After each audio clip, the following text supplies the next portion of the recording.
Yeah. Here they call it. The 2-round champ. Oh!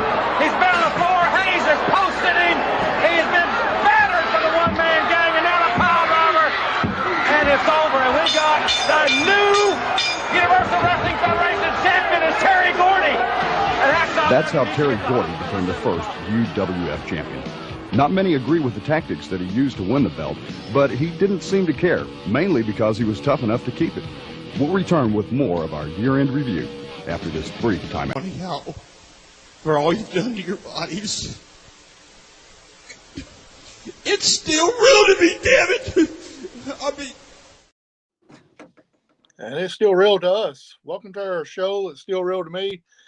I'm your host, Howard Chaney, along with Double J Jeremy Johnson, that's watching the ball game in the background, and the man that makes it all possible, Randy Cunningham. Sorry we're coming to you a few minutes late. Randy didn't send us the link, even though he said he did, but he didn't. Hey, I got to deal with real stars, and I don't need it from y'all. So we're here. Jeremy disappeared on us. Yeah, about the time the show starts, I'm working on getting some internet help, but it's just not. Same thing. Yeah. You by yourself. Yeah. There you go. Jeremy's upside down there for a second. Hey. That's all right. Now where did Randall go? He's backstage. Backstage. Yeah. Maybe I'm gonna try this. It's a pain. I've had Teams meetings this week for work and everything. Are you on the road at the moment? Huh?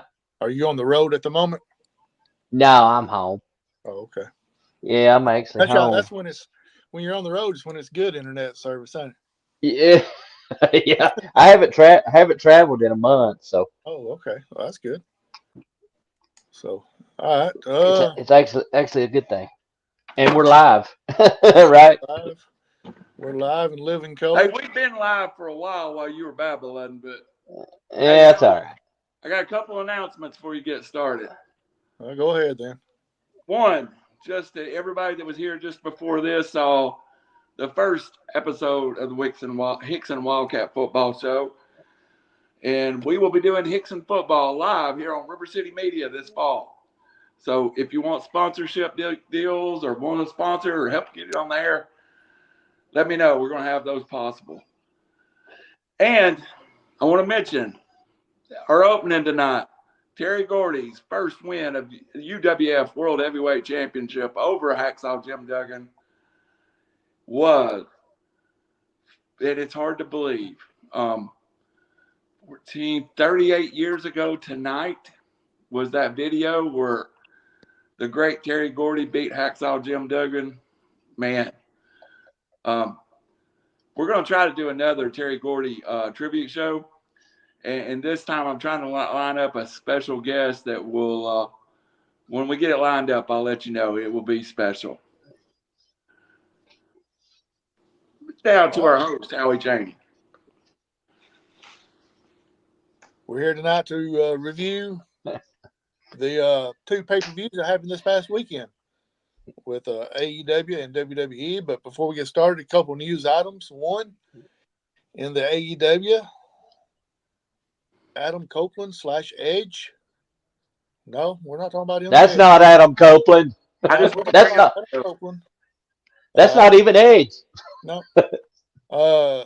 Came out Monday or Tuesday, and said he broke his leg on the jump from the top of the cage. He'll be out 6 to 8 months. That is what I read, because he's going to have surgery. So, guys, my question to you about this is: will we ever see Adam Copeland back in the ring with such of an injury? Yes. And we've got time now for Christian to finish up his story and have somebody turn on Christian 6 months from now. And Adam Copeland, Edge, and Christian have got to tag team to end their career. So yeah, I believe Adam Copeland will be back, because I think there's written business for him and Christian Cage. Yeah. And it's a shame. What a great match that was Friday or Sunday. Yeah, it was a good match. Probably didn't need it. Still a great match. Now, Jeremy, your thoughts on it? Yeah, well, I kind of expressed my thoughts last week when it comes to Edge or Adam Copeland, and I love Adam Copeland. And I'm gonna say it again. It didn't need all that for that to be a great match. Now, I will say Edge is having a good time, I think. He's doing things that he probably was never given the leeway to do. So, who am I to judge it? I just don't like seeing the dude at his age getting injured. It very easily could have been the last match of his career because at his age, already had significant injury in the past, not doing crazy junk like this. So, get well soon, Edge, Adam Copeland, and I'm with Randall. I want to see Edge and Christian with one more run together, and I think this could set that up perfectly. But I just don't like the stupidity with all that junk. For this all week, and I even alluded it to really earlier, and I've said it on another show. The person that put Adam Copeland on the top of that cage to do that dive was Adam Copeland. Yes. I don't think there was a booker backstage who said, "Now, Ed, you go up there and you do a dive." No. That's like in Sting in his final days, some of the stuff he did. Yes. These guys don't want to go out not doing what they think they can do. Yeah. So we didn't need it. We didn't have to have that for that to be a great. I'll say that too. But the person that Adam Copeland on the top of that cage was Adam Copeland. Yeah, and I think at a certain point you gotta think, are you gonna have a short run, but dang, you're gonna do some crazy junk, or do you want to last a little bit longer and be a little more conservative with the things? The thing about Sting, and he was doing some stuff, but he wasn't wrestling that often. It was for pay-per-views, special occasions, and they used him sparingly. And Adam Copeland is being used, he's wrestling a lot. There is a difference in 51 and 64. Yeah, that's for sure. I'm 51, and I would fear to jump off my bed, much less jump off a cage, afraid I'd get injured. I'm 57. I tore my rotator cuff walking air. But that ought to say, that really should tell you what kind of shape Adam Copeland's in, though. He looks great for that age. I could only hope to look that good. I'm only sad because that's 8 months of his career that we won't get to see Edge or Adam Copeland wrestle. But don't he need to go away? So yeah, I think he. Yeah. So 8 months from now, it's gonna go nuts. And Howie will be on this show talking about how much we love Adam Copeland and Christian Cage back together. Yeah, I'll pop when he returns. Yeah, we'll pop for certain. He got up there and did that move on his own. I agree with that. Yeah. There's nobody in the back that told him to do that. But if he would have hit the move correctly, we wouldn't be talking about that right now. No. Mm. Hey, and I will give AEW credit for this. Even though in that whole thing it was Adam Copeland giving up the title, the fact that they tried to get it to Jack Perry on air, that made it even better. If you're going to have to take it off, that the heels tried to take it over. I kind of popped for that. All right, we'll move on to the next little bit of news. I know we saw Becky Lynch for the last time in WWE for a while. Will she come back or will she go to AEW? Jeremy? No, she's going to come back. I don't think I would be super surprised to see her or Seth Rollins at this stage of their careers go anywhere else. Maybe later on, but they're both over, and they're both been injured. I'm sure she wants to take some time off to be with her husband and be with their family. I don't see I don't see them going anywhere else, at least in the immediate future. Now, obviously my predictions, although we'll get into it, we got a lot better on our predictions for these pay-per-views than we did the last one, but I don't see them going anywhere. Well, Seth is locked up with WWE. He signed a Yeah. contract the other day, so he's there. Yes. Don't know exactly how long, but anyway. Yeah, I mean, put yourself in their shoes. Seth is out. He's injured. He's rehabbing. Got time off. She probably wants time off just so she can spend it with her husband and their child. The part of it is Seth signed a contract, got injured. His contract just goes into no man's land. So, he's getting paid, but he's not running the clock on his contract. Howie asked me about this the other day, and I was like, well, I think Seth Rollins may have some desire to come back as Tyler Black, which was his Ring of Honor character. Yeah. I didn't realize he'd already signed. So, yeah. Seth Rollins is, I know most people's history starts with the Shield. Seth Rollins is Tyler Black, which is as big a part of the ROH story as Bryan Danielson. Yeah. For sure. So Tyler Black's story is part of ROH, AEW, because I consider AEW growing out of ROH and New Japan. So, but you know what? They don't need to leave. They need to make their money, be happy. I don't know that Seth Rollins and AEW fits. I don't either. AEW fits, and I think that's been the problem. Is the AEW been trying to put too many square pegs into round holes, and I don't. Yeah. I want to go away from that. Well, Jeremy says something that I just want to put out there for a second. He said, stepping in their shoes for a minute. We'll step into Becky Lynch's shoes for a second. Would you want to work with WWE, travel all the time, and make the money that you're making, or go to AEW and work once or twice a week and make the same amount of money to be able to be at home more? That's something that, Yeah. I know she's going to be loyal to WWE, and I really feel like she'll be back at WWE, but you know that Tony Khan's going to throw the money out there to her.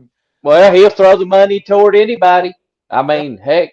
So why not just stay at home? Why not just stay at home and make the same amount of money that you're making now? I don't think Tony Khan's paying them what they were making in the WWE. I know, for example, one of them very public about, he's appreciative of AEW, but his contract's not what the WWE was. Yeah. But he's throwing bunches of money around, which he has more money than anybody that's ever owned a wrestling company. Yeah, but he ain't making more money than anybody that's owned a wrestling company.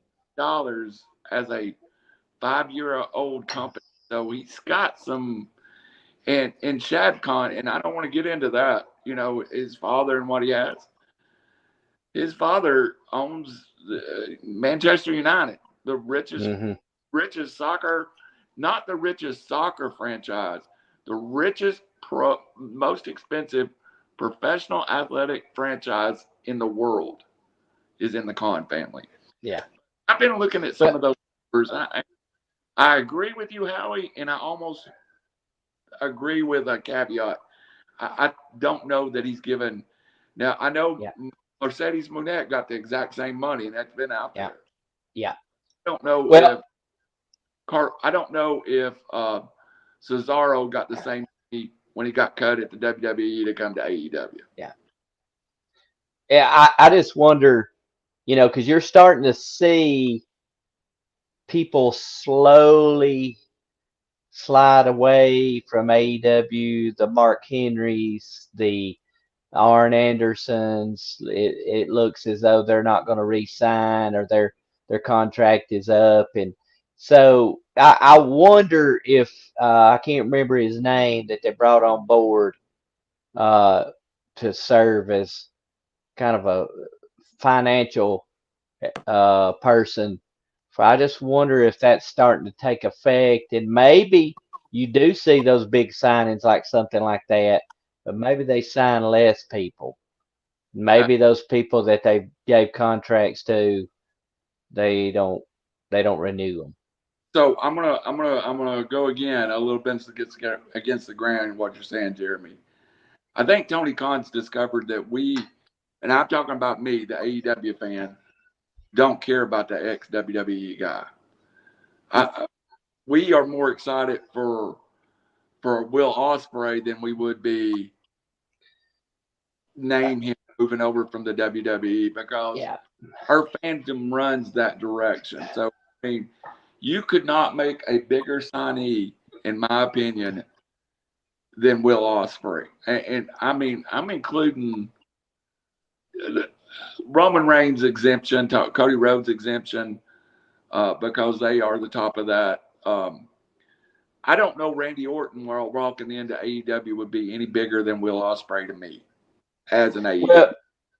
Well, no, I think that they found their, that's their niche. WWE. None of the WWE signees to me have.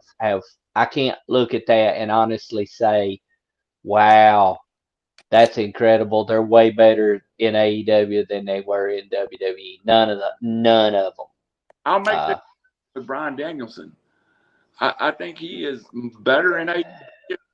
I think he's in his element, and I think his matches are way better than the WWE. No, I don't. No, I don't disagree with that as well. I don't disagree with that as far as matches are concerned. But he's not held that AEW World title, and he held the title in WWE. I know Moxley has. As much as I despise the character of Jon Moxley, not the person, the character, I do like it better than I like Dean Ambrose by far in the WWE. So let me throw it out this way. We saw Ethan Page show up on NXT. Yeah. And I think he's built for that. I don't think he's AEW. I think it's that we're getting a clear definition yes. to what AEW wrestler is. I think Cesaro in the AEW is great. I struggle with Malakai Black because I'm not sure he wasn't better in the WWE. He was definitely better in NXT, no doubt. I'm struggling with Mercedes Moné because I think she was actually better in New Japan than she is in AEW. But hey, this match, when we get to the pay-per-view, I'm gonna have positive things to say. But some of the people Luke Harper was better in AEW than he was in WWE. I will agree with that. Yeah, that's there's a few exceptions, but if you look at Miro, Christian. Christian. Maybe I'm just dead wrong on all accounts when I start thinking about Christian. His run in AEW has been very good. The Hardys, no. Christian TNA run than his WWE run. The Hardy Boys have been horrible, while Edge and they Christian were awful. Great. Yeah. So, but I think you're right though. I think there is a kind of a, now the roles are, everybody's settling in. I think Tony Khan's realizing, hey, just go grab this star, and this star is not the way he needs to go forward. Maybe be a little more selective about who you're offering money to and who you're signing and all that, and hopefully it ends up being a better product. Let me ask the question to you two guys, and Howie, I'm going to jump. I'm sorry to jump in the host role, but I've been thinking about this all week. The WWE pay-per-views are painfully short. This one, when we get into it, they kill time. Are there enough talent in the WWE to support 3 programming? Or has Tony Khan's effort to sign all this indie talent and ROH talent and the Will Ospreys, or has WWE made a decision not to use? I mean, the King of the Ring could have used another match so bad. Throw Shinsuke and AJ in there for a match. You know, there's talent there. It's the programming. Randy Orton's walk to the ring and the King and Queens of the ring was 12 minutes, I bet. It felt like they were killing. Indeed. It's a good one, though. I just feel like WWE started killing time, and AEW crams too much into a pay-per-view, and WWE is enough. Well, go ahead, Howie. I'm sorry. No, go ahead, man. Go ahead. Forever, WWE pay-per-views were extremely long, and maybe they've tried to overcut. Maybe they've tried to compensate or trying to correct that, and maybe they overcompensated a little bit, and they haven't yet found that. I'm a fan of, what was that, 2.5 hours maybe, Howie? Yeah. The WWE program, and that was perfect for me. As far as just, if you think about the amount of wrestling that we could watch, I mean, you're talking 5, 6, 7. You're talking 15, 16 hours of wrestling a week, not counting a PLI or PLE premium live event. I'll get on the right track. But so that was perfect. I watched it. I watched it live. I was watching it live. I didn't have anything to do. It didn't take up my whole day. And so I like that, because I can't see it for 5 hours. In one set. I'd have to break it up anyway. So I like the the 2.5 to 3 hour mark. And the card itself. Maybe it could have used one more match. I don't disagree with Randall. I think they could have maybe put one more good match in there. Well, here's my thoughts on WWE's short PLEs. They're all basically free now with it being on the Peacock. So they don't care how long it takes or how short it is and all that. They're not trying to sell stuff like they have been in the past to make money. True. What was it? I heard the other day that one of the big ones the other day was the least buying PLE that WWE's ever had, and the main reason is because everybody can sit on Peacock. So they're not trying to say, they're not trying to make the $30 and $40 every month like they used to be, because everybody's paying $4.99 to watch it on Peacock. Yeah. So it's not, with them, they could care less how long it really is, because they've already got their money. Yeah. I mean, maybe I'm in the minority, but when King and Queen of the Ring went off, I felt like I'd watched half a show. And I felt like they'd killed half of the 2.5 hours with just. So back when WWE was 5 hours and they had their packages and it was too long, I agree. But they're 2.5 hours now and they're still showing the same packaging. It's almost like they're in stall mode. If that, for me, when I watched it, and Howie's point, I wasn't buying a pay-per-view. I was watching a PLE on Peacock. Right.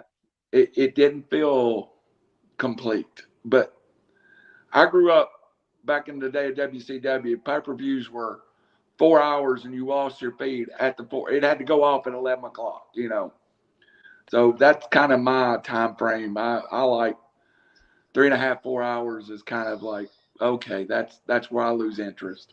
And if you notice on the WWE's PLEs, when they're overseas like that, they are short because they don't have all their talent there. That's true. They got to leave some in the States to be able to do the Monday Night Raw or NXT and all that.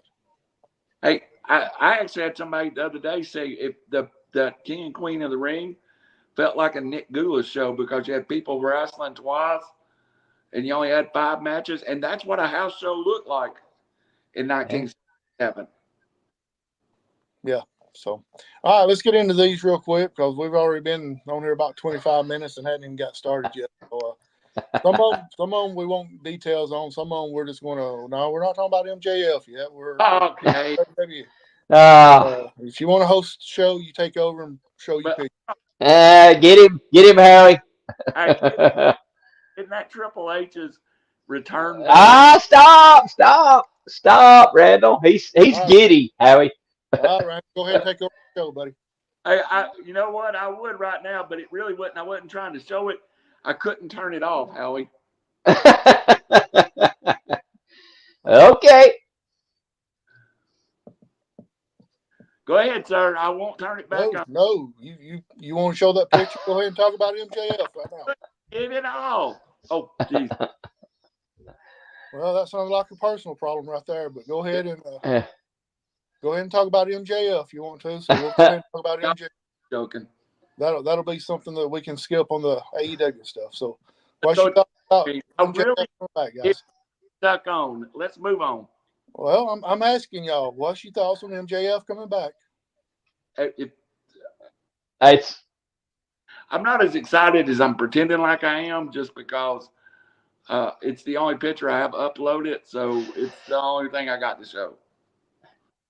Well, I mean, I think it's a plus. And it's a plus. Yeah. It's got to be a plus for AEW. They've finally got somebody that can come out there and talk and get the crowd into it now. That's one thing that they've been missing. But I am going to stick with that's the same clothes that Triple H wore when he returned from his tour back 27 years ago. Yeah, there's all over Twitter. When he came out, it was like 5 minutes later, it was all over Twitter. The pictures of him and Triple H were side by side. But I do have something I want to talk about in that. So, and it's not as much about him as it is how bad Adam Cole looked in that whole fiasco. They made Adam very weak. Like he needed any help to do that. He's always looked weak. I mean, in AEW anyway. That segment really did, and I was playing around trying to take that off, but that segment, there's some talking about it. Let's go to King of the Ring, Queen of the Ring. Hard to say. King of the Ring. If I had some pictures uploaded, I'd show them. So we got Liv Morgan defeating Becky Lynch on the first match of the show in 16 minutes and 25 seconds to take away the World's Women's Championship. It was a very short reign for Becky Lynch, but she wasn't even supposed to have the title at the moment. Right. It was supposed to be Rhea Ripley there from the get-go. But with Liv winning and the way it took place with Dom coming out and not helping Liv better watch out. Mommy's coming back to whoop her tail. So, Randy, we'll let you kick off this one. Look, the champions in the WWE women's division is Liv Morgan and Bayley. And we talked about, and then at the same time this week, there was an article written about why the WWE isn't giving women chances. You don't have the same quality of women as you had 5 years ago wrestling. And they're injured. Everybody that's at the top of that card has either been run off or injured. Becky Lynch was the last one that I kind of like looked at as a star. I mean, Bayley's a star in Bayley's way, but you've got to do something with it. Give it to Liv Morgan. She sure is beautiful. They haven't promoted people in the women's division like they have in the men's division, and that's really hurting them at the moment with all the injuries with Charlotte and Rhea and some others. So the AEW women's division is better than the WWE's right now. No, no, Randall, what are you drinking, Randall? Jax versus someone I've never even heard of as your king and queen of the ring opener. And now, I mean, I'm gonna tell you, there's 20 wrestlers better than those two girls There's 20 wrestlers in the AEW better than the 3 or 4 that was on the King of the Ring, Queen of the Ring. All right, Jeremy. Well, we're not going to get into this discussion on who's better on which one. no. Let's go with the Liv Morgan and the Becky Lynch. Well, I think Same as it I was. think I think we called it right. You know, I think it made sense. Becky is basically a transition champion at this point because of the injury to Rhea, and you know they were headed toward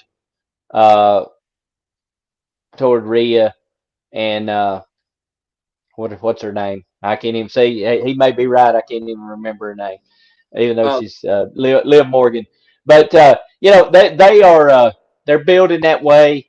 I thought the match was really good. I think I texted you guys during the pay-per-view. I thought it was too long. I thought the match was too long, and we were just talking about how short the pay-per-view was. I thought this match. I get giving them plenty of time, but to me it drug a little bit. The finish was no surprise there with Dom getting involved. The kiss at the end, Liv kissed Dom. I don't know if y'all caught that. That was on Raw the other night. So they're building toward the return of Mommy, and Mommy is not going to be happy. I think that makes for good TV. For sure. So I think the right thing happened in this match, and it was good. It was just for me, it was just a tad long.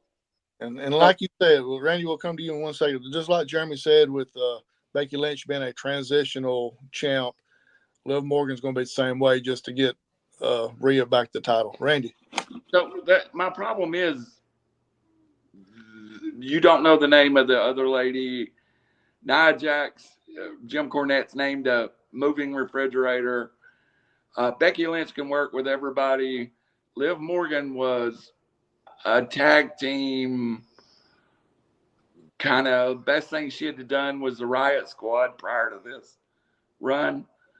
The WWE needs to get the top of that division healthy, or more. You've got Charlotte that can compete, and you've got Mommy. But you know, as much as here's what I'm afraid has happened. As much as everybody loves Rhea Ripley, Rhea Ripley's become WWE women's wrestling. And I'm telling you, 5 years ago, it was so hot that I just miss it. Yeah. You know, it's the same. And I even the other women's match, you got a Tennessee graduate in it, and I didn't watch it. So. All right. Our next match is Sami Zayn defeated Chad Gable and Bronson Reed by pinfall to retain the Intercontinental Championship. Jeremy, this match was 13 minutes and 40 seconds. What's your thoughts on this match? Okay. Lengths-wise, I thought it was fine. Again, as I said last week, I don't know why they keep inserting Bronson Reed into the situation. I thought what they had with Sami and Chad Gable was great. Just them alone would have had a great match. However, I did enjoy Chad being a little smaller, even though he's jacked. He's a smaller guy. He's a legit wrestler.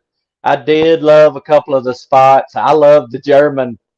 He German suplexed Bronson and Sami, and I thought that was great. So that made it great.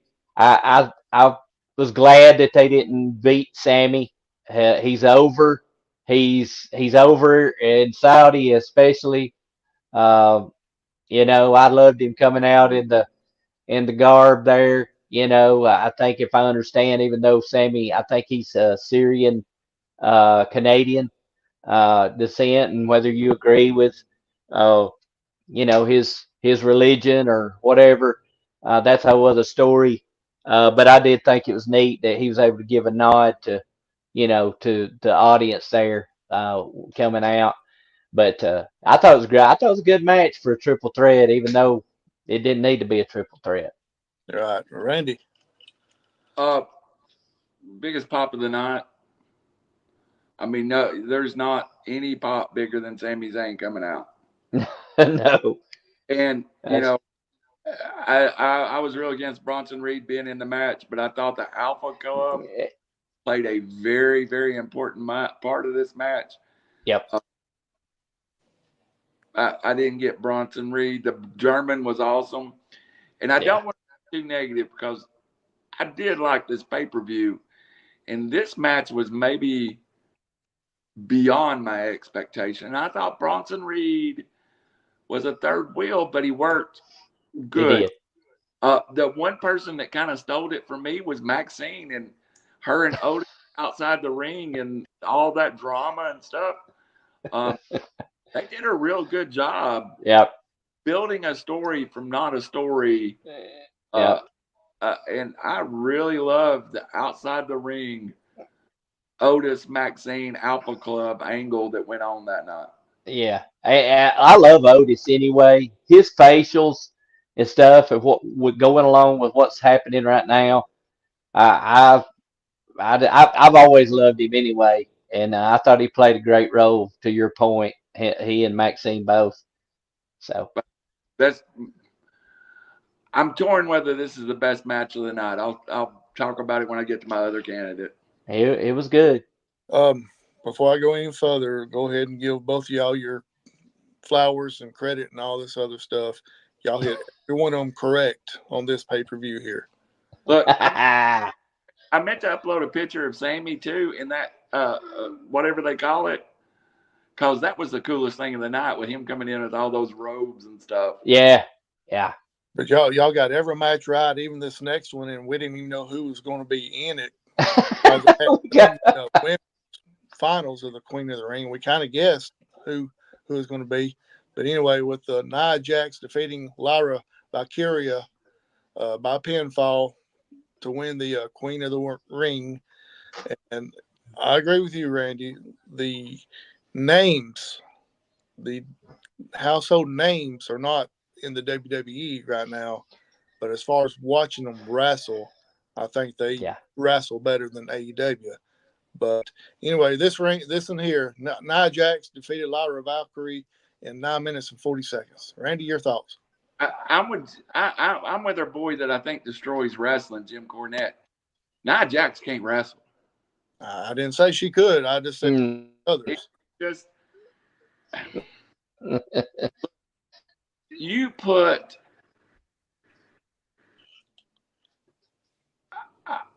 while you're getting that thought together, let me go ahead and say Nia Jax would not be in the WWE right now if she was not The Rock's cousin. So go ahead. Put another girl to do an NXT match there and take that out of the King of the Ring. It means something to me. I enjoy it. But the fact that you've got to use Nia in that position. Yeah. You know, got to use her there, and she's about 10th in the pecking order to me in the WWE. Now the other girl, I can't say her name, Lyra Valkyria. Lyra. And I think somebody they went and got from NXT recently did well. I don't understand what happened to all the girls that was at NXT though. Just a little while ago, like a year ago, like Shotzi, at least she could work, or she's hurt. The cat, whatever her name was, she could work. If there are that many of them hurt, then we're doing something wrong, because the finish was a little scary to me, because I thought that was an injury. It was stiff. Yeah. During the pay-per-views, anytime WWE's on, me and Allison text back and forth about it, and I told her, I said, Lyra Valkyrie's dead. I mean, I landed on her. There was, I really thought something was broke, but give her credit, she came back and wrestled Monday Night Raw. So, Randy, I want star power back. It's very similar to me to AEW and the startup, when you were having people wrestling in these big matches that shouldn't be there. Now, Nia Jax does have a place as a monster, but not here. Right. Jeremy. No, I look, and I wanna be able to separate, not being personal or not, being. She just can't. She can't wrestle. Nia Jax cannot wrestle. I'm with you guys. She's too stiff. She is so freaking stiff. She has no touch whatsoever. She can move okay, but she's just say She's again. beautiful. She's a beautiful Yeah. girl. Oh yeah. Oh yeah. Fantastic. I mean, I got nothing with. She's just too stiff. Some of the But stuff you see her do, like the finish, I'm like, my God. To quote Jim Ross, they killed her. She's did they dead. not bring her back? Yeah, they did. Huh? That's why I say that. They Yeah, did. they fired her and brought her back, and the only reason she's back is because she's Brock's relative, their cousin. Well, I don't care what anybody says. oh, Every time you see her, you see her with the Rock's mom, and so the Rock pulled strings, being a part of the board yeah. to bring her back. Personally, I have nothing against her. No. But she just cannot wrestle. But Well, on the flip side, the reason she can't wrestle, and that made Becky Lynch the man by bloodying her nose that night on Monday Night Raw. yeah. And then Becky standing up there with a bloody face. Yes. Out of that. So Yeah. something good did come out of it. Unfortunately, to Becky Lynch's So pain. So Randy, what you got real quick? Y'all know I love Pat Rose. He said on a podcast on Wolfie D from PG-13's podcast today.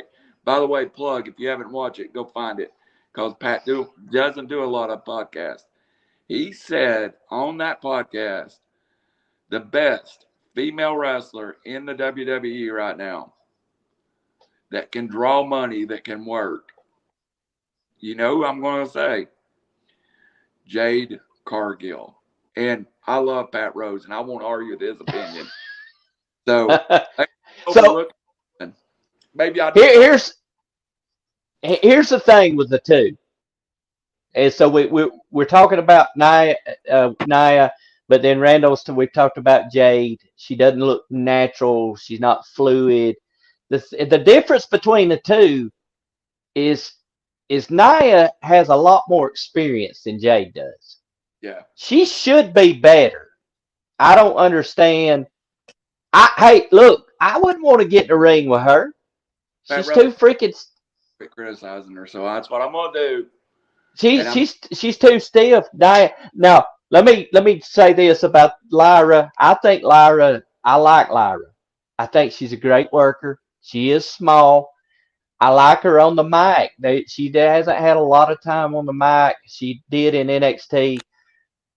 It seems like she didn't stay in NXT as long as the Charlotte Flairs, the Becky Lynches and stuff. And it seems like they're pushing them on through a little quicker. But I like her. I just, hey, look, and when she won, all right, if you're gonna have King and Queen of the Ring, that was so awkward at the end when Triple H comes out there. We just there's no ceremony. He just got that. You're talking about killing time. They could have made that. If you want people to think that's important, then you treat it like it's important. And Nia won the match, and he just trots out there, and it's like she didn't know what to do, and she got down on one knee, and he stuck a crown on her head that won't fit because of her beautiful hair. Her hair would look fantastic curly, but it just didn't. It looked awkward. And so how are we going to take King of the Ring or Queen of the Ring serious when it's just like, oh yeah, he might as well just went ringside, tossed the crown up to her. So that's all I'm going to say. And Howie, the difference in the match you're going to start here in just a second. So go ahead and bring it up, because that's my point of the whole King of the Ring. Yeah, okay. We got the next one is Gunther defeated Randy Orton by pinfall. 21 minutes and 50 seconds for this one, and Gunther ended up winning the King of the Ring, and gave Triple H just gave him the crown, and he just held it. I don't think he ever put it on his head. But anyway, Randy, what you got? In my notes, I have the following statement. The King of the Ring looked important. The Queen of the Ring looked like a comedy routine. So I really loved, even though Gunther didn't put the crown on, he held it in such a manner. Even on Monday night, he held it. He didn't put it on his head. He just, how good is Gunther with just his composure? I love the Florida finish where Randy Orton had his shoulders up. So you really didn't pin him, but you got the win over him. So that's a little different look. But Gunther, was he better that night or Sami Zayn? Who is the star of this pay-per-view? Much as I love Sami, I think the star is Gunther. I tell you who the star of the chop is, and that's Gunther. Go ahead. No. Yeah. No, I was looking forward to this match, and it did not disappoint. I thought it was a great matchup. I think if I remember correctly, that's the first time that Randy and Gunther had matched up. Randy Orton is huge.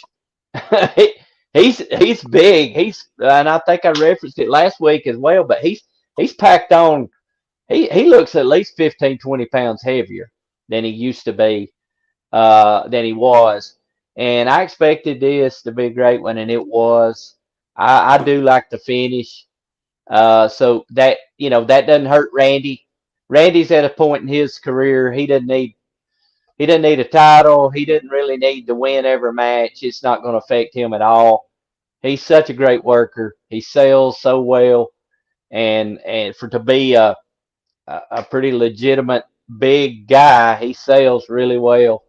But yeah, I like it. I like the win, even though I don't feel like they treated this King of the Ring with any importance.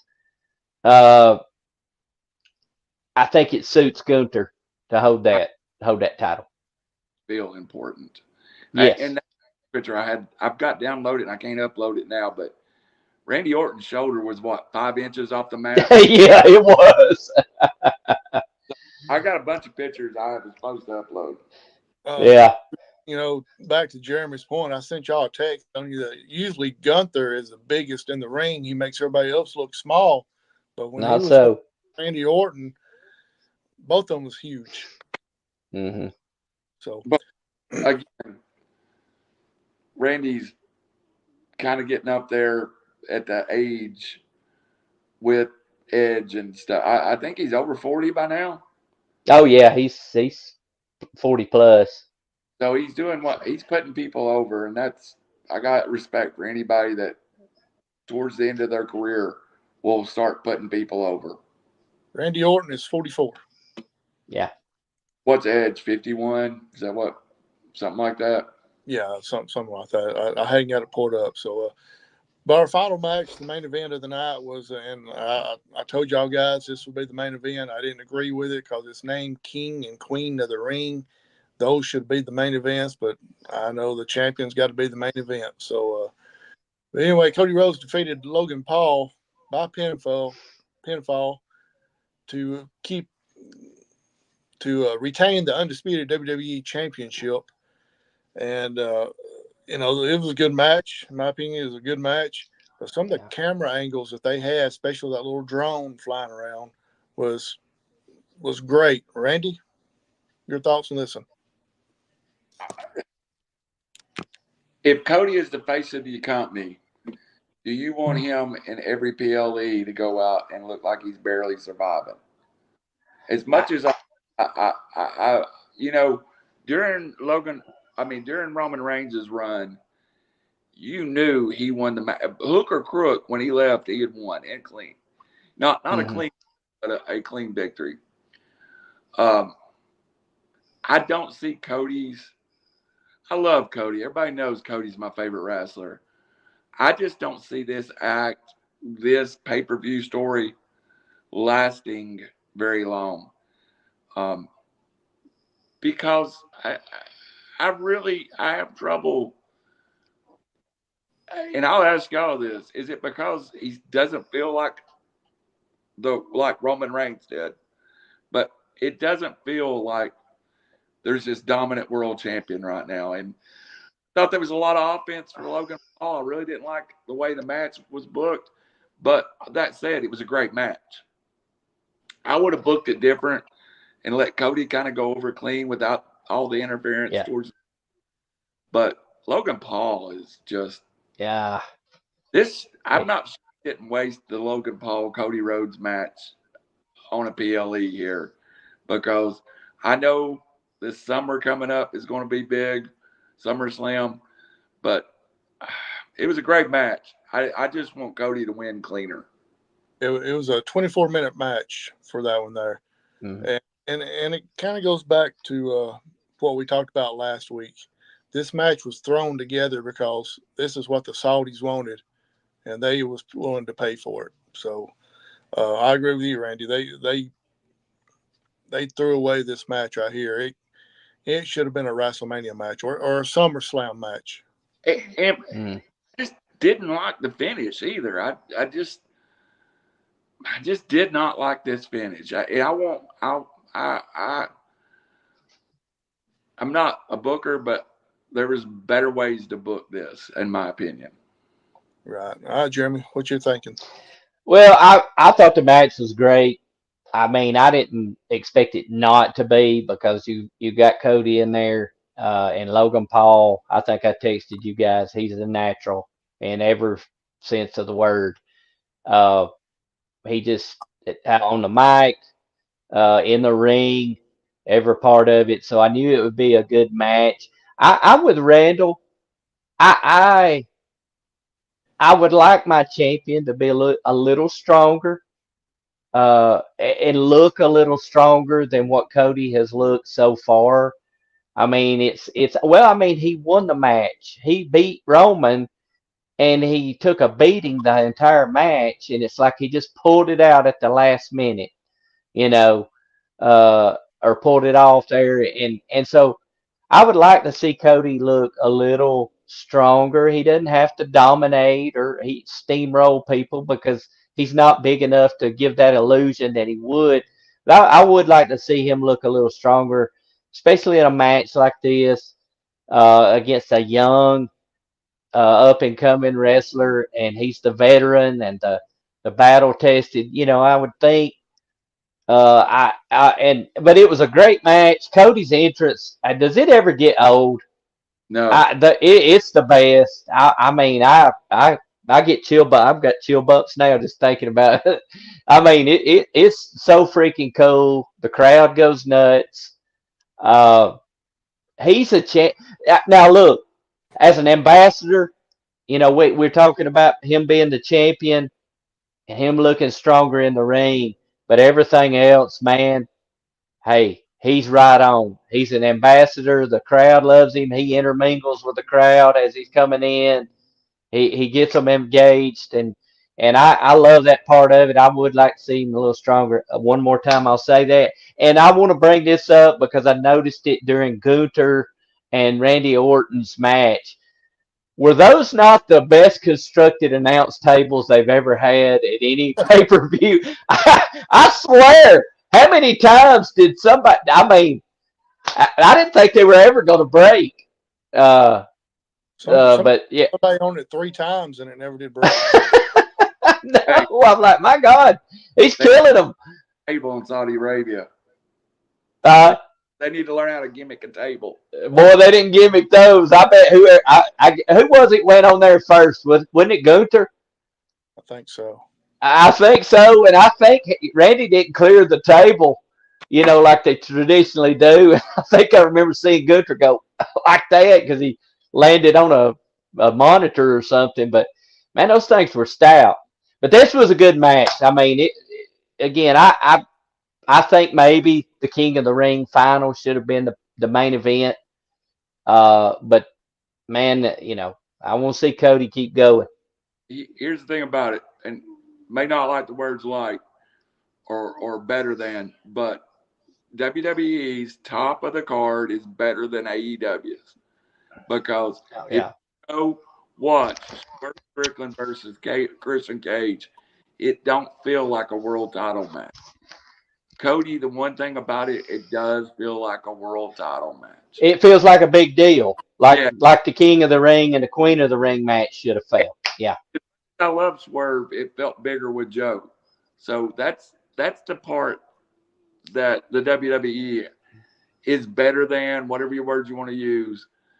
They still have a big fight feel that nobody else is capable of putting together. You know, Randy, let's go back to what you said a couple weeks ago about Randy Orton, or not Randy Orton, but Cody Rhodes. I'm sorry. It was fact of we like Cody better chasing than we do him being the champion. And I agree. You know, and some reason I got a feeling it could be a short reign. I mean, they're not going to take it off of him next week, don't get me wrong, but I think it's going to be a short title reign to where he can fight back in and chase after it again. With a new opponent. Yeah, I agree with that, because at this point, who's I mean, at this point, who's going to challenge? You know, because we already know Gunther's going to challenge for the World Heavyweight Championship. God, gotta say that right, Gunther. But yeah. If you put Gunther holding that World Championship on Raw, that feels a whole lot better than it does now. So yeah, you know, I agree. That's, to me, that's a world champion waiting to happen. So I don't get out of SummerSlam without that title around Gunther's waist. Well, here's what I think is going to happen, and I think I texted you guys. You know, they're going to have Clash at the Castle here, next month, I think, before SummerSlam anyway. Clash at the Castle. So, you know, Gunther's going to challenge, or Drew McIntyre is going to wrestle Damian Priest for the World Heavyweight Championship, right? So, what I think is going to happen is I think Drew's going to take that. I think he's going to win that title in his home country. I think he deserves it, to be honest with you, to win it there. He's going to have that moment, and I think Gunther will beat Drew McIntyre at SummerSlam, and I think it'll be a great match as well. But who knows? All right, guys. Before we get on to the AEW, it's time to our drink of choice for the night. I got my water. Jeremy's got a cup of coffee. Who knows what's in there, really? And Randy's got a Monster. Every week. I already had my Monster today. Can't do two. I need better quality control from Coca-Cola. My can was in it. Well, I hope it's don't. I got a bone to pick with a few visits to stores here lately, so I've got to communicate that in some way. Let's move on to our AEW pay-per-view. Quite a few matches here. Great, because I want to close out with some great, or at least some final remarks, because I've been critical, and I want to close it by saying this is the fifth pay-per-view in a row that was just off the hook. I'm being critical of one of the best pay-per-views that I've seen. If this pay-per-view was in 2021, I would be sitting here telling you that the WWE finally gets it again. Yeah. So while I'm critical, I'm comparing it to the best run of pay-per-views in the last 5 years, in my opinion. So you want grades on the WWE? Is that what you're saying? I had a grade of a B+ on this pay-per-view. And that's how good I thought it was. And as I've said, critical information. I just want to be clear in that I loved this pay-per-view. I loved Gunther as King of the Ring. I loved Cody going over. I just wish it had been stiffer. I loved Sami Zayn. So they were some very, very good parts of this pay-per-view. So you had 3 matches that was good. Then you had the 2 women matches that wasn't. So the 2 women matches brought it down that much. I don't want to get in any more trouble, but I thought the women's matches were horrible. So you're not getting no trouble. Yeah, I'm gonna get in trouble with Pat Rose because he done told me not to talk about Jade Cargill anymore. Hey, we didn't talk about that match either. No, so. But yeah, anyway. Jeremy, you're great. I'm gonna give it a B. I thought it was great. I think at this point WWE they can't hardly do anything wrong. They're on fire.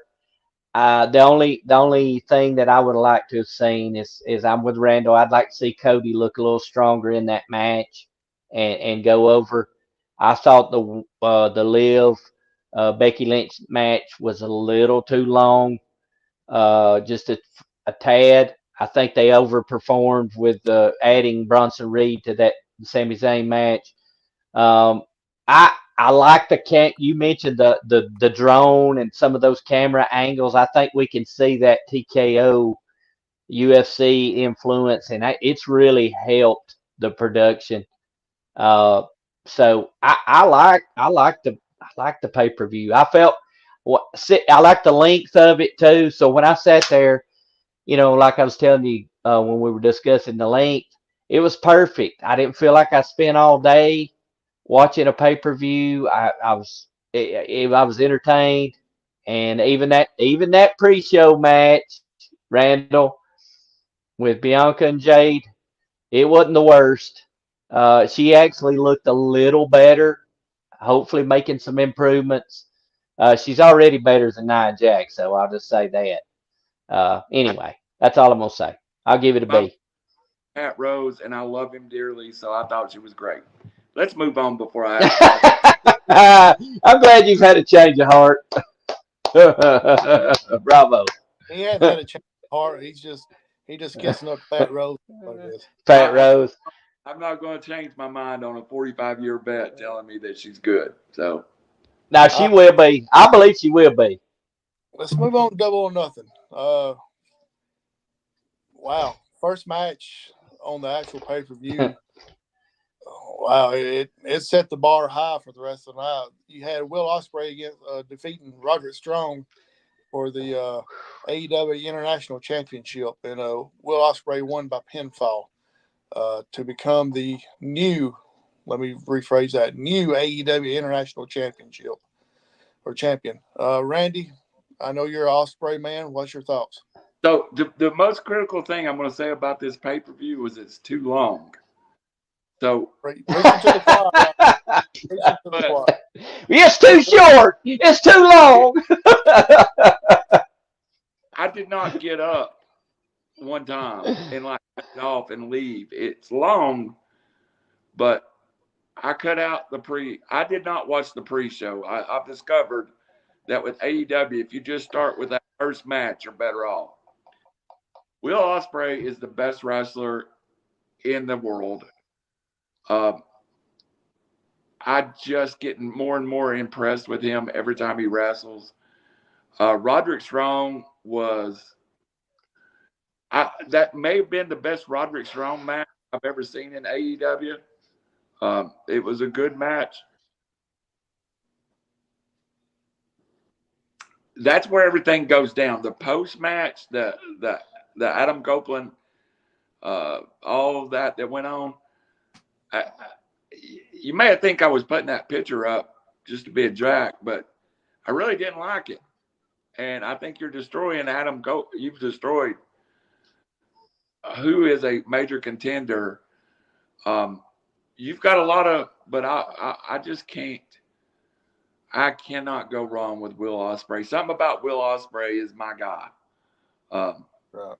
Maybe it's just me wanting to be a Will Ospreay fan, but it was great. Jeremy, your thoughts on the match? Well, I mean, it was what we expected. I mean, here's the thing. Does comedy have a place in wrestling? If you're asking me, I'm going to say yeah to a certain point at a certain place. Yes. Absolutely. And some people are great at it, like Ron Killings, who's probably the best, period, when it comes to comedy and doing that. And he does that role well. Are you going to take Ron Killings seriously to contend for the world title? It's going to take a while, right? Before you would take that. All right. So Roderick Strong, it's hard to take Roderick Strong seriously even though I thought the neck deal, I thought it was hilarious, but it's hard for me to look at Roderick Strong, even though I know he's a tough guy and he's a legit wrestler, and he's from time past. It's hard for me to look past that, Um, but it was a good match.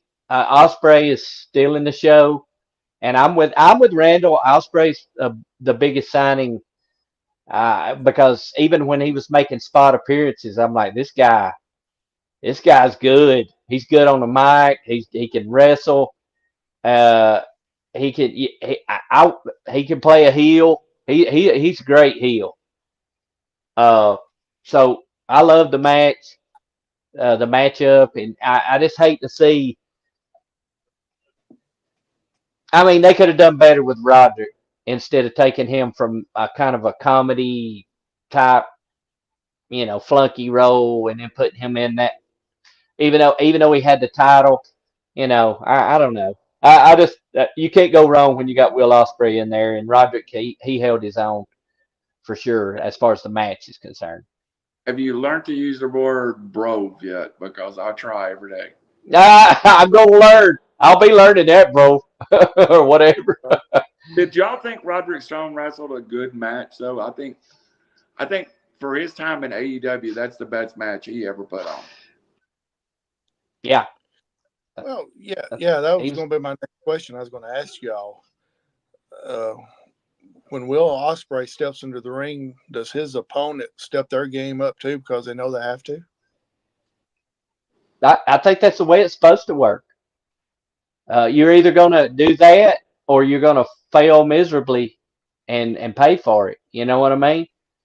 The old adage, iron sharpens iron. Randy? AEW has to have a champion at the top of it at some point that can overshadow it being the little company. Does that make sense? Mm-hmm. To me, it's like the world champion in WCW. That made him instantly bigger than the WWE in a lot of ways. Yeah. Gave him credibility. Much as I love Swerve Strickland and I love him as world champion, this is the one guy that can be at the top of this company that you would see him on Jimmy Kimmel Live, not necessarily Cody Rhodes, if that makes sense. I don't disagree with that. Okay, then after this match, as y'all already know, MJF came out, made an appearance, put on a pretty good little promo there. Got away with a lot of language I was surprised with. But y'all thoughts about MJF coming in? Randy? Love MJF. I love the promo, but God, you killed Adam Cole. And did really get anything defined from MJF other than he got a tattoo that says AEW. I mean, really, that's the big news. That means he signed evidently this long-term contract. Yeah, it's but we all know that. I didn't like the spot. Maybe But we all know that AEW tattoo can be changed to a lion's head at one time. When you make his money, yeah. Could be a fake tattoo. I would have struthered AEW or MJF walked out, challenged Adam Cole to a match, blew that off at the next pay-per-view, and then we had Will Ospreay versus MJF in London in August. Yeah. I just don't know which way they're going to go with MJF, and he is either their biggest talent or their second biggest, and I have no clue. Well, look, this goes back to, cohesiveness. I don't, why there after the first match, you run MJF out there. I get it. There's an association there and all that. I think it would have been better served at the end of the last match. Well, it's just like, hey, we got to get him out there. We'll just put him out there now. Here's my opinion, and Randy may not like it, but I think the reason they put him out there after that first match was it would get out on social media and hoping people would buy the pay-per-view. Yeah, I could see. I thought the spot was a TV spot because you drive pay-per-view buys by you let MJF do that right before the next pay-per-view. Yeah. That way the people would think that he could possibly be on the pay-per-view. That is the worst part of the pay-per-view to me. And I love MJF. I just thought it was the worst part of the pay-per-view. I was excited to see MJF, but I just wasn't happy with the way it turned out. Right, yeah. Like I said earlier, they finally got somebody else that can come in there and talk and get the crowd excited. Jeremy, you still with us, right? He is. Okay, all right, good deal. Yeah, I am. We'll move on to the next one. I don't think there'll be much said about this, and it's I really don't want to say what it is. Anyway, it's the Bang Bang Gang against Death Triangle it's a trios match for the United States Trios Championship, and the Bang Bang Gang held on to the titles again. Do y'all really have a comment on this one? Juice Robinson's back, and that's the biggest news. Yes, I would agree with that completely. Again, I'm done with Death Triangle. They're jobbers in masks. They need to go back. I think they'd be better off to go back to Mexico and you know, sitting and working CML or whatever. But they are anyway. So I thought the story is Juice Robinson's back. He adds a lot to that group. Yes. No, that was the main point of the match right there, and unfortunately, it was at the end of it. So. All right, move on to the next match. Probably won't be much said about this than either, unfortunately. But Toni Storm defeated Serena Deeb to retain the AEW Women's World Champion. It wasn't a bad match, but after what you kind of saw after that trios match, it was placed in a wrong location, I think. So, Jeremy, what's your thought about this? Well, I mean, no surprise, Toni Storm. I mean, to me, she's top 3 women in AEW, and obviously she's the world champion. But again, I know we say this every time. I'm over the gimmick.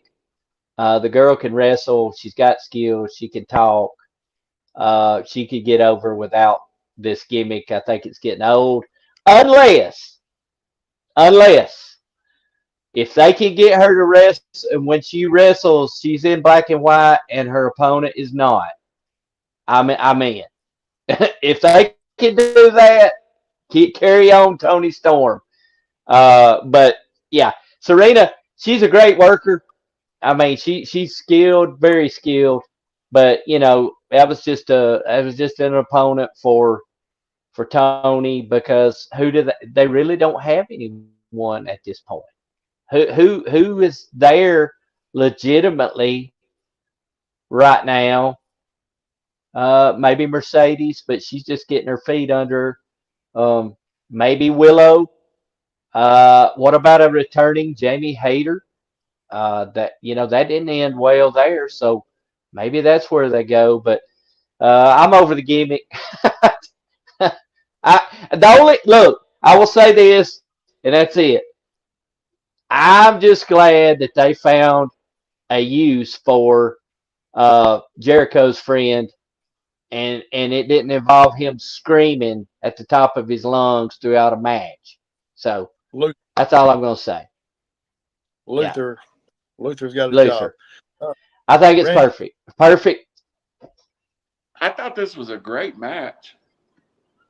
I thought the spot where Toni Storm kind of motivated her, for lack of a better word, was hilarious. I thought they did some great mat work. You just knew it wasn't going to change hands. You couldn't. No. You couldn't. I couldn't suspend reality, but I appreciate the match and what it was.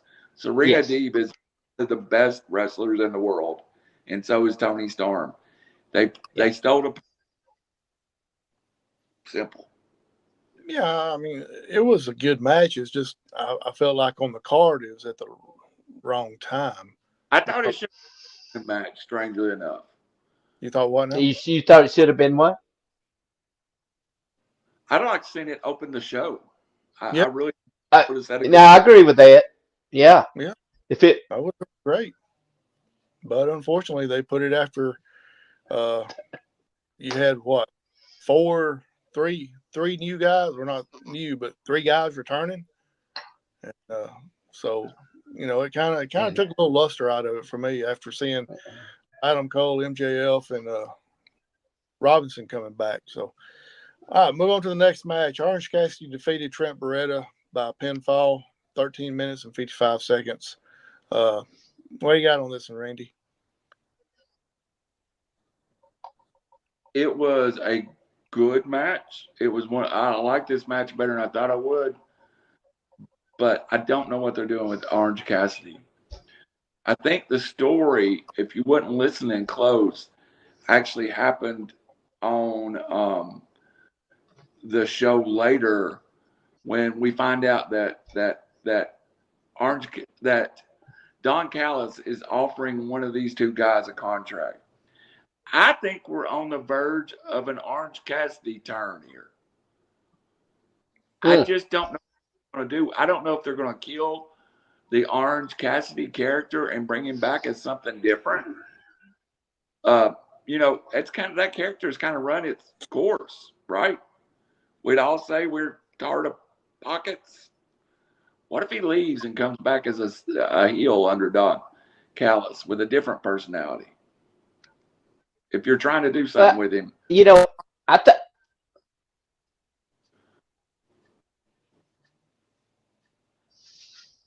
Jeremy, we didn't hear that.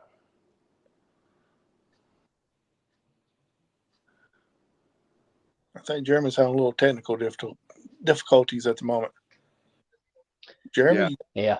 So here's what I'll say about Orange Cassidy. I don't think they completely have to revamp that character.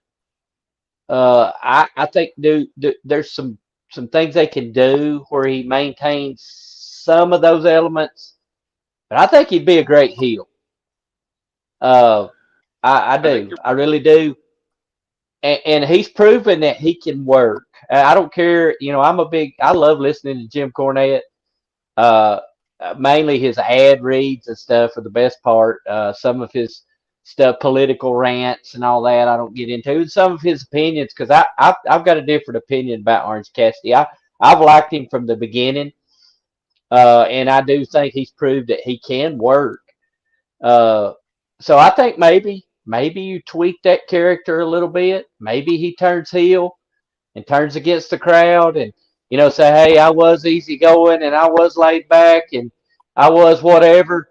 And you know what? I'm here to say that didn't work for me, and now it's not whatever. I'm going to do whatever it takes to get on top. Maybe so. We definitely have, of the best friends, we definitely have 2 of them turned heel at this point. So, and Trent's a jobber. Trent's a jobber. He's a jobber. I'm sorry. We'll move on to the next one. Chris Jericho defeated Hook and Shibata by pinfall for the FTW, for the Friends World, or for the Friends whatever, for the World whatever championship, FTW championship. I don't know why. I like this new Chris Jericho. I don't know why, but I do. He's enjoyable to watch, especially that fake smile and that fake wave he does when he comes out. It just pops me every time. I don't know why. Randy, your thoughts on it? I actually am sitting here looking at the reason I love Chris Jericho. I didn't love this match, but the promo he did after winning the match, it is great. And I love the pairing with him and Big Bill. This is another one of those 3 ways that kind of throwaway that you don't understand. But I think Shibata did most of the work in this match. So it was. I was actually kind of surprised by the outcome, but it was clean. I enjoyed the match, but I enjoy the fact that they kind of took a guy that's on the indie circuit that has never done nothing, and they put him in the biggest spot that he's ever been put in. And, you know, that's what I watch AEW for. So the bounty hunter, Brian Keith, here's a chance for him to become something. And dude's been on the indie circuit for 15 years. So that was the best part of the match to me. You know, let's go back to the WWE trios match or the triple threat match with Shane. Crap, who was it? Sami Zayn, Chad Gable, and Bronson Reed. You know, this right here could have done without Shibata in it. It should have been just Jericho against Hook, but they wanted Shibata in there, so be it. So, anyway, Jeremy, your thoughts on it? I think they wanted so I have take the pin. So that could be. You're probably right. So I was about to ask this question. So do you think did Shibata being in that match, did it help that match, or did it help Shibata? Did it help Shibata being in that match? So the only thing I could think of was maybe they had Shibata. It really wasn't about Jericho or Hook, but they put him in there because that gives him more of a spotlight and more exposure to even though he's been in AEW for a little bit, maybe gives him a little bit more. Well, I at least think it started a program between Brian Keith and Shibata. And those two guys are both been off the radar. And if you get either one of them a boost or if it sticks, you know, I don't think Shibata will ever be a full-time worker.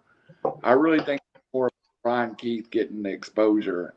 And he did a great promo after this. Yeah, you know, I'm just amazed that Shibata can still wrestle after his brain being taken out and operated on and put back in. Well, no, all joking aside, no, it's a miracle that he's able to do that. It makes you worry about. I mean, it makes you concerned.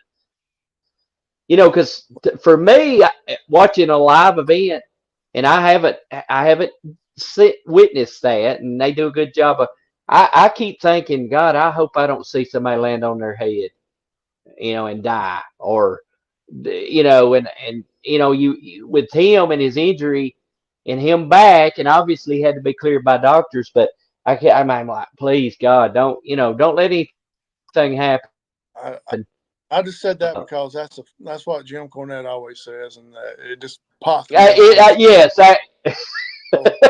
it does me too.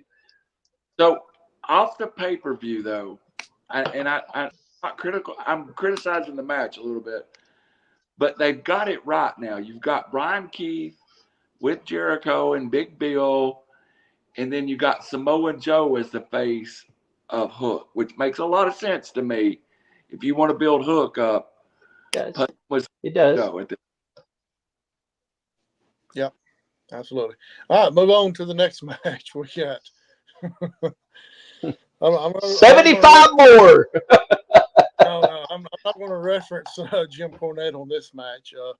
Jon Moxley takes on or defeats Takeshita by pinfall to keep Takeshita from being able to receive a future IWGP Championship match. Jeremy, I'm sorry. Go ahead, Randy. This was the one match I could do without him. So my opinion is not. This was the worst match on the card to me. Good wrestled, but no place. Jeremy.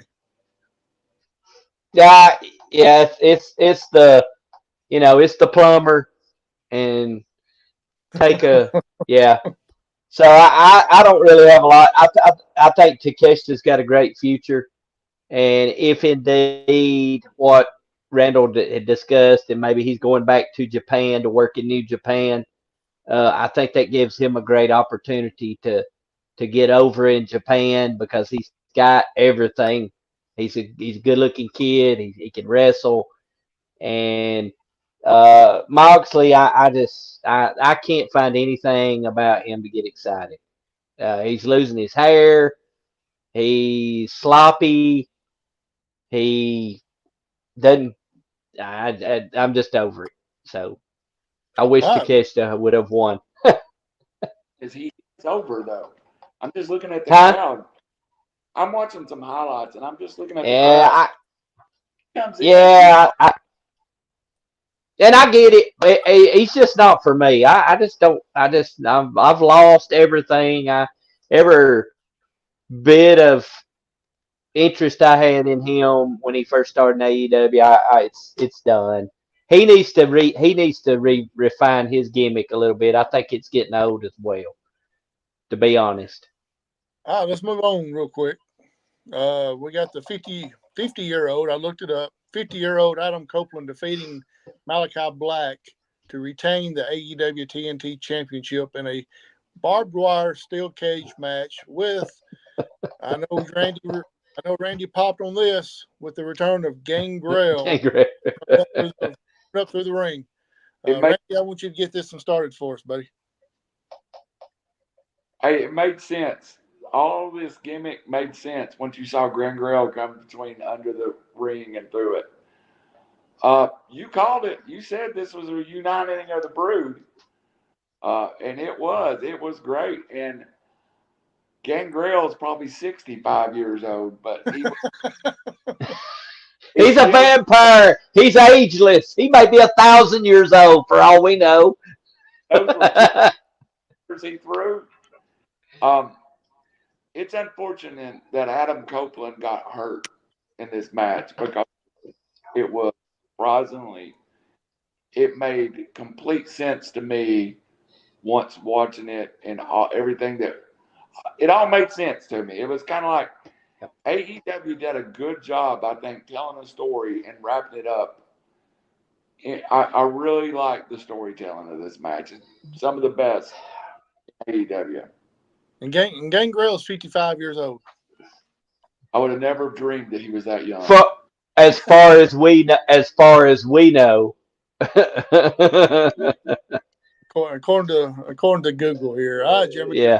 Match. So I thought it was really cool that Gangrel came out. I did like the fact that Edge seemingly kind of got in touch with his, something deep inside to muster up, what he had for this match, if that makes sense. That sinister, that Brood spirit, So I did like that. They did that when he was in WWE, and actually the Judgment Day, and when they had the blow off there, I think he kind of tapped into that Brood. So that's always a plus when you do that. I do like the fact that even though Edge or Adam Copeland is there and he wants to help talent and he wants to put people over, I like the fact that Edge didn't do the job in this match. And I don't think it hurt Malakai Black at all in this situation. So it's sad that he did break his tibia, I think, and we're not going to see him for a while. But back to what we discussed in the beginning, that's the perfect opportunity for Edge or Adam Copeland, if you will, to come out and save Christian's hide or whatever, and for them to have one more run. Randy, I know you got something to say. I like the match. I really did. Yeah. And I think Adam Copeland gave Malakai Black a lot because he trusted him. That shows me how much respect they have for Malakai Black in the ring. Yep, absolutely. And I enjoyed the match. I could have done without some of the barbed wire stuff, but hey, that's just it kind of goes back to what Jeremy said a couple of weeks ago. We feel like that Adam Copeland is living out his bucket list of wrestling before he retires. Yep. So, and before we move to the next match, I want to go ahead and I want to give Adam Copeland credit for finishing the match on a broken leg as well. Yeah. So, holy crap. So hats off to that. So, all right, we'll move on to the one of the 3 triple main events that we had for tonight on that night. Mercedes Moné defeated Willow Nightingale, the champion, for the AEW TBS champion, with Mercedes Moné ended up becoming the champion in 18 minutes. Afterwards, Willow Nightingale got hammered by Randy's favorite, Chris Statlander. I didn't see that coming, but it happened. So, Randy, your thoughts? The best thing that happened in the match was Willow Nightingale got hammered, because you keep her active. The Mercedes Moné inside the rings is great. Her personality has not got over with me, and I even was so critical on the last show. Let's just mark everything out, ring to ring, bell to bell, inside the rope. She was every bit as good as she's always been. I don't like the CEO thing, but I think she won. I think she reminded me of why she is one of the best 2 or 3 wrestlers in the world, and I thought it was a great.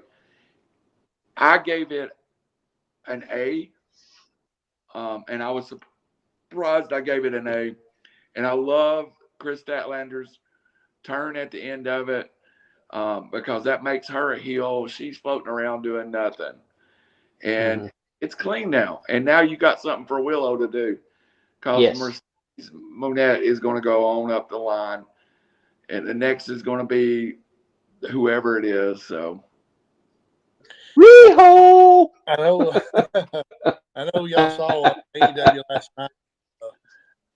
One of our favorites, Sky Blue, kind of challenged Mercedes Moné last night. So, great.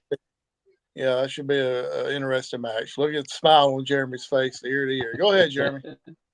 Hey, the sky is blue. No. Yeah, I look. I really do. I like Willow Nightingale. I really do. I like her a lot. I think she's got that charisma.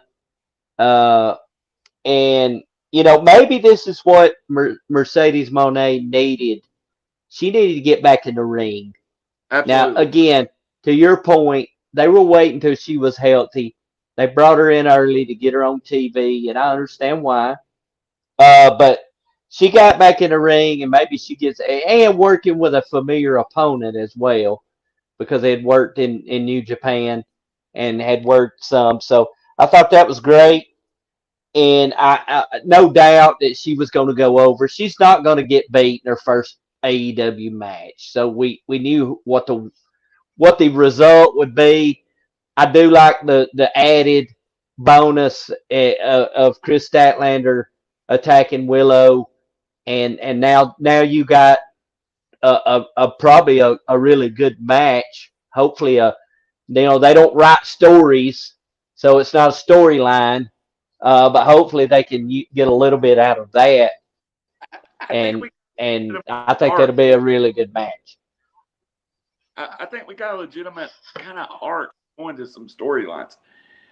We talk about storylines a lot of EW, but they've never really had a place to end them. And I think we've got some arcs going towards London to end. I'm going to give them credit. Maybe they're actually figured something out here. Well, and I crap on Tony Khan, and and so does everybody else to a certain degree. But if he, number one, he owns the company. So last time I checked, if you own the company, you do pretty much what you want to do. And you're paying the money. So with that being said, though, there's a learning curve to this. And maybe he's catching on. Maybe he's listening to advice, And I would love to see some stories leading to Wembley Stadium. Some really solid storylines, and maybe they're on the road to do that. I'm being positive. I've turned over a new leaf. I want to be positive, right? I know we went too long, and we still got other matches. Mercedes Moné, outside of the wrestling ring, is not attractive. Inside the wrestling ring, when she's wrestling, I'm watching her right now. She may be the most beautiful woman I've ever seen. I can't tell you, but it's only when she's wrestling does it come out.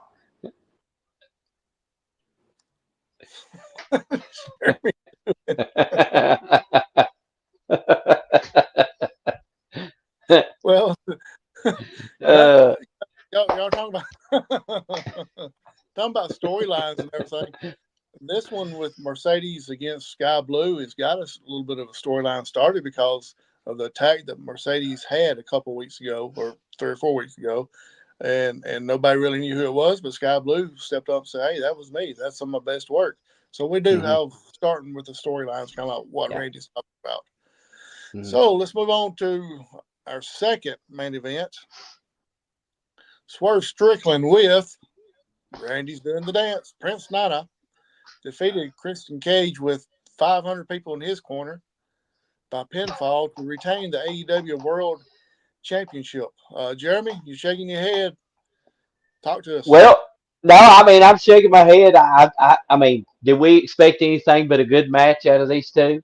I mean, Christian's always been a fantastic worker, and Swerve is really come on.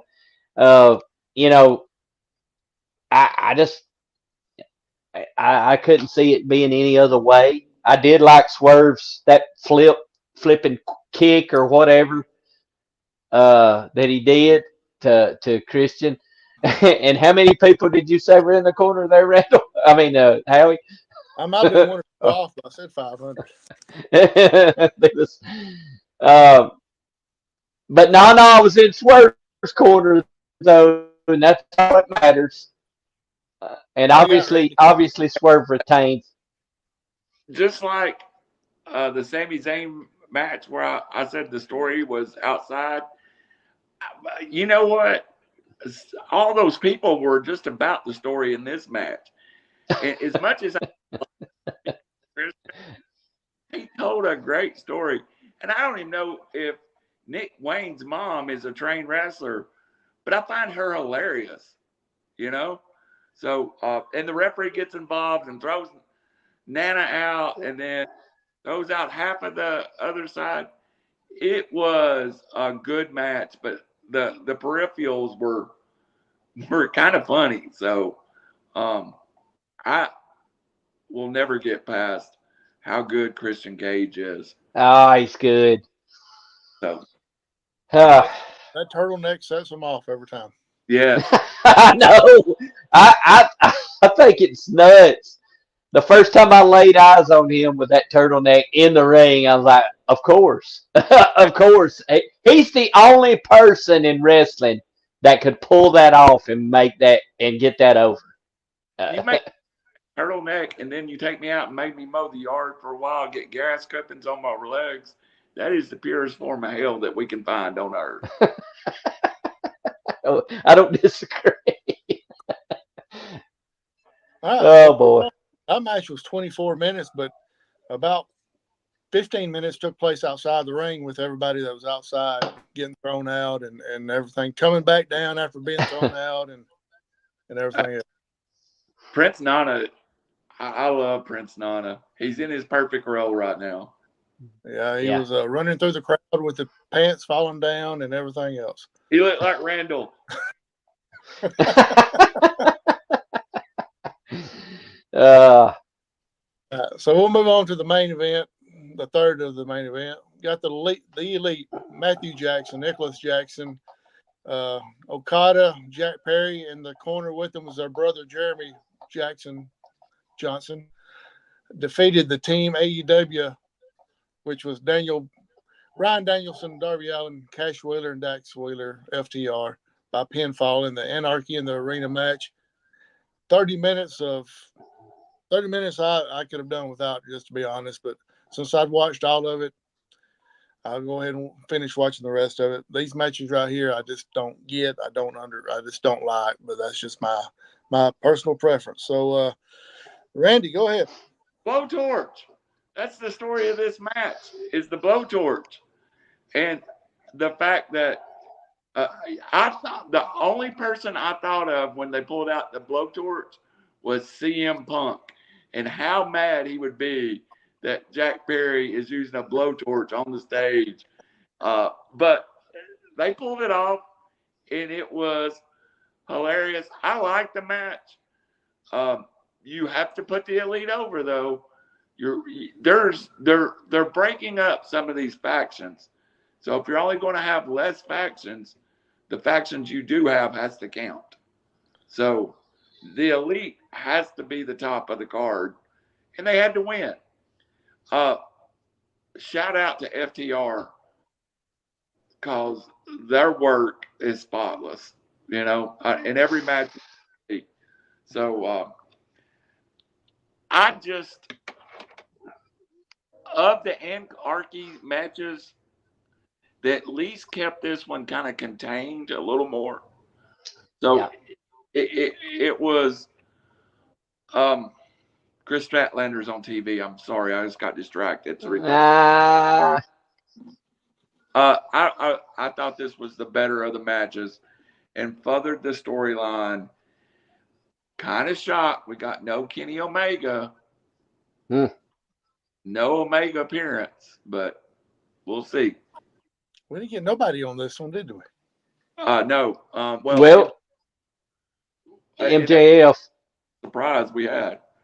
No, I'm talking about because no, it was clean. It was the blowtorch was the only person that interfered the whole match.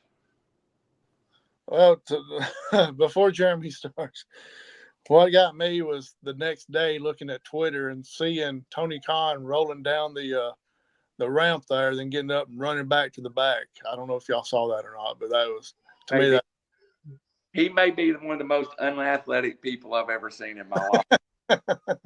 To me, that was just funny the way he rode down the ramp and then got up and ran. All right, Jeremy, what did your brothers have to say about this match after it's over with? He loves blowtorch. Of course, we're going to win because we booked it that way. So we can decide whether we want to win or not. So we get to do whatever we want to do because we're EVPs. Nicholas and Matthew Jackson. I got a question for you, Jeremy. Will you answer this honestly with me, Jeremy? Yeah. Are they the same way at home as they are on TV? They're worse. Yeah, they're worse. That what you see on TV is just a small fragment of who they really are. It's became so much a part of the Elite in my head that I can't watch the match without thinking about how Jeremy's going to react on this show. Hey, look, the only problem that I have, and great point, they are doing exactly what good heels do, which is to make you hate them, and it's working. Because I detest them even more with every passing day. Not personally, but as a character. I hate Okada. I hate Jack Perry. I hate the EVPs. That whole group. I'm going to tell you the kind of heat they've got. They've got, what was the group with Triple H, Ric Flair, Randy Orton, and Batista? Evolution. Heat. And everybody. Look. Here's the thing. I think if it wasn't for the fact that I feel like they're immature when it comes to actual, not the character, but the business pieces of things. And I may be dead wrong. I think that's got stuck in my mind that they're pulling strings to get themselves over and all that. And, maybe that's dead wrong. I will say, though, you need good heels to get good baby faces. You got to have great heels, and they certainly are great heels, and they are doing their part. The only problem I have with this match is how many times is FTR going to do the job? I'm tired. They're one of the best tag teams in the world, and we're out here doing jobs to Joe's, and I don't get it. But let somebody else put a team together, and then they get beat by the Elite. Why does it have to be FTR? I feel like they don't do FTR any favors, even though they're the best tag team probably they are the best tag team in AEW, and that's not saying a lot because they don't have any good tag teams. I see the Elite. I agree with you. That faction has to continue. It has to continue, but I don't see the point. I don't think that didn't help FTR. It didn't make anybody hate the Elite even more. So the Four Horsemen was a popular heel faction. The only reason I compare them to Evolution is everybody hated Batista and Randy Orton and Triple H and even Ric Flair. Evolution had nothing but hate, unlike the Horsemen, who were a popular heel group. There's nobody, and I'm watching them right now on TV. Nobody likes this group. And you got Jack Perry, who was left for dead in his career. And a guy who can't barely speak English. Yeah. I get it. I just never been a Bucks fan, even though they are my brothers, according to y'all. I just never been. I've never been a fan. I never got it. I didn't like Generation Me. I thought that it was ridiculous. I don't, and I still feel like they're buddies with Tony Khan, so they're gonna make sure they get put over when they want to. So it's okay. I hate Dolph Ziggler and don't know why either. I've always hated Dolph Ziggler, but Nick Nimitz to those of you. Yeah, these two matches we just talked about lasted for 55 minutes. Just those two. So here's what. Let me say one thing about this, Howie. Long pay-per-view. The longest matches are at the end. Look, people only have so much of an attention span. I don't care if you're watching a movie, watching a sporting event, training a class, going to church, you name it. People only have so much of an attention span. And even the hardest core wrestling fan, they're over it at that point. And you put 2 30-minute matches, which, that was your main event, makes it rough. Yeah, absolutely. I'll Randy, I know you got something to say, so I'll run over these times real quick, starting at the very first one. 17 minutes, 12 minutes, 15 minutes, 13 minutes, 12 minutes, 17 minutes, 20 minutes, 18 minutes, 25 minutes, and 30 minutes. That's a lot of wrestling. Several of those matches could have been around 10 minutes or less. It's the difference, and it is like saying I like strawberry jelly and I like grape jelly. And I've came to understand there is a difference. The reason I don't like WWE is because there's a lot of storyline to it. It's all outside the ring. The reason that AEW gets on Jeremy's nerves, it's not a lot of storyline, and it's not a lot of. It's right, and that's okay. I've accepted that. It's going to be the product. If you like great matches and you like these matchups and stuff, you're going to thoroughly enjoy it, which I do. But I like stories to be a part of my wrestling, and they just don't provide a lot of that. Two opposite companies. We've run but long. great show. Yeah, Well, but that's okay. I'm not. One more thing about the time and everything. Yeah, the matches was long, but then they all have, as I think Cornette calls it, afterbirths. So, the Will Ospreay was 17 minutes, but then all of a sudden you had Adam Cole Exactly. came out, that MJF that came out, and that was another 10 to 15 minutes added on to that, not counting the fact that they show recaps before each match as well. Now, Do away with some of that stuff. so I will say this because Randall mentioned it, or you mentioned it, Howie. It's been so long now because we run our mouth so long. So WWE sells subscriptions. They don't sell a lot of pay-per-views. So you don't have people giving 65, 70 bucks or 45 or 50 or however much it is. So there's less emphasis on, hey, we got to give people what they paid for. AEW, on the other hand, they're still selling pay-per-views.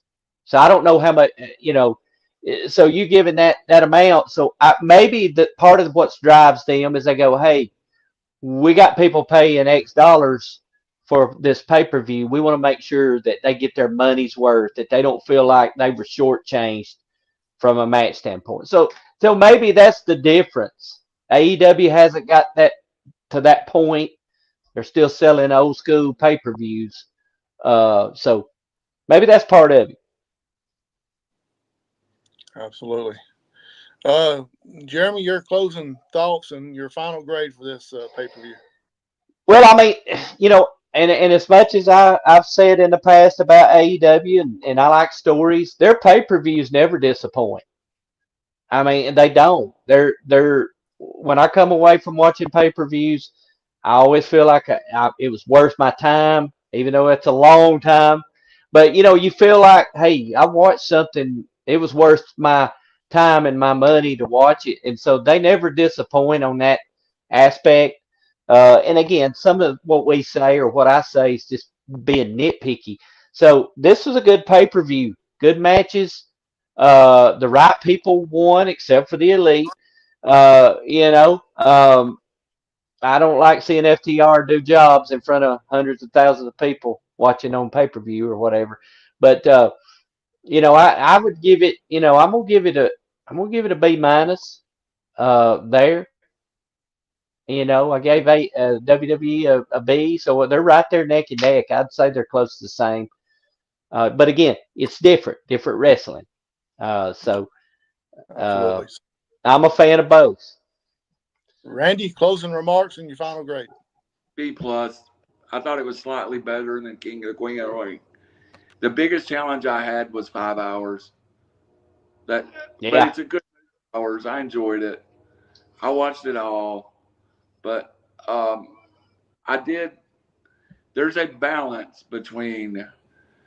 I would like to know how much in-ring wrestling was on the WWE pay-per-view and the AEW, because I feel like I got robbed on the WWE, because I'd like to see so much more. I kind of felt like it went too long on the AEW.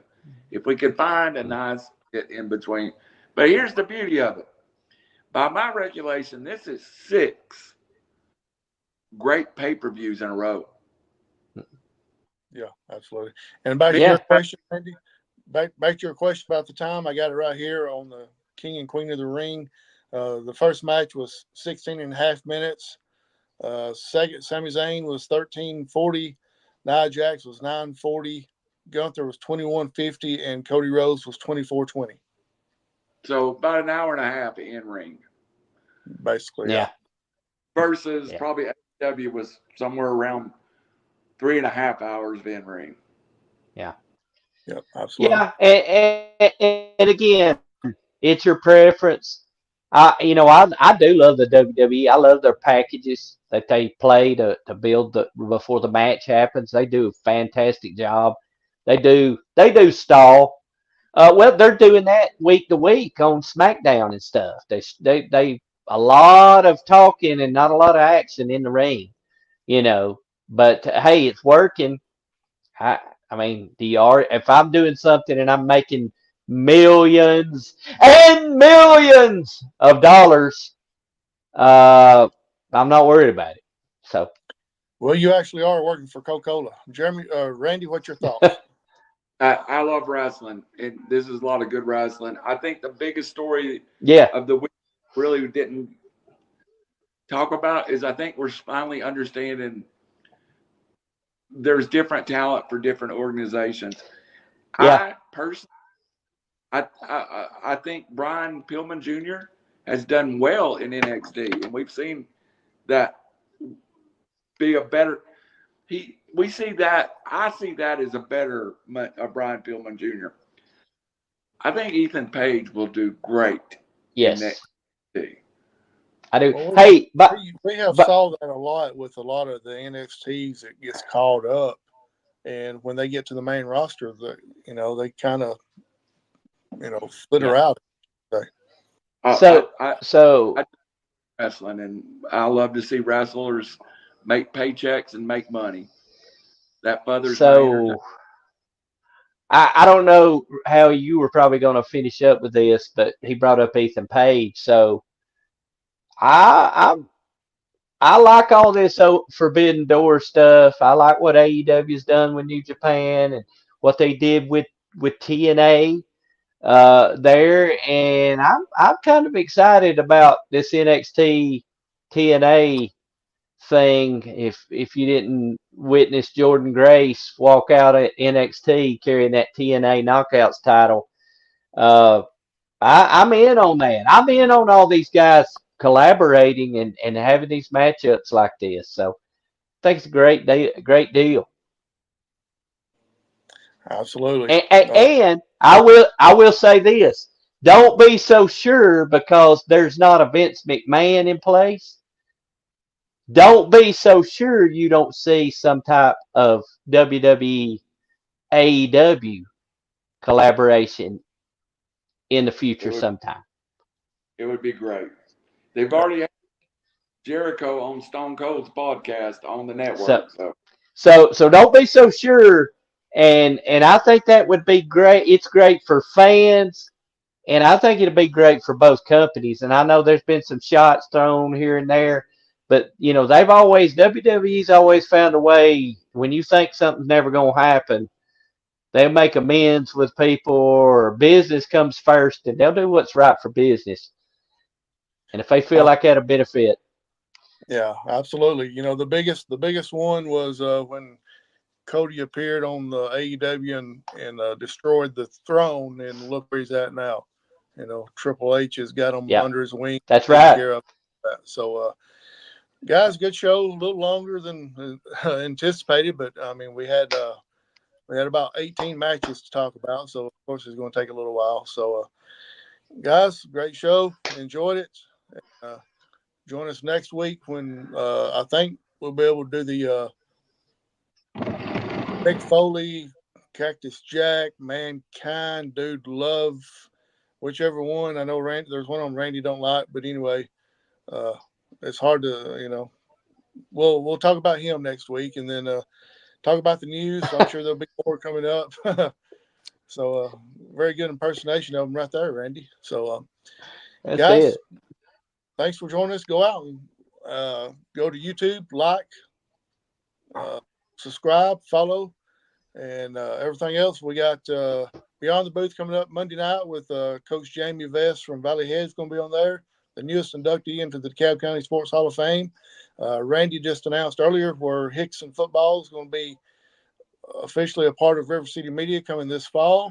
I guess he'll do kind of like the same thing that we do with the Sylvania football show, as far as he'll have some of the coaches and players on before the season starts, and then do a weekly show as well. Is that right, Randy?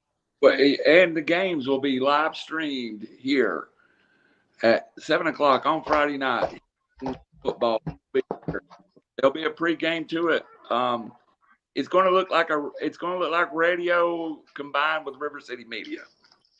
Good deal. Awesome. River City Media is growing, and we can't grow unless friends and family is following us and everything else. So sorry for the long show, but thanks for hanging in there with us. Be here with us next week when we talk about Mankind and everything. And I proclaim at this point right here, I will not say that the Young Bucks is part of Jeremy's family no more.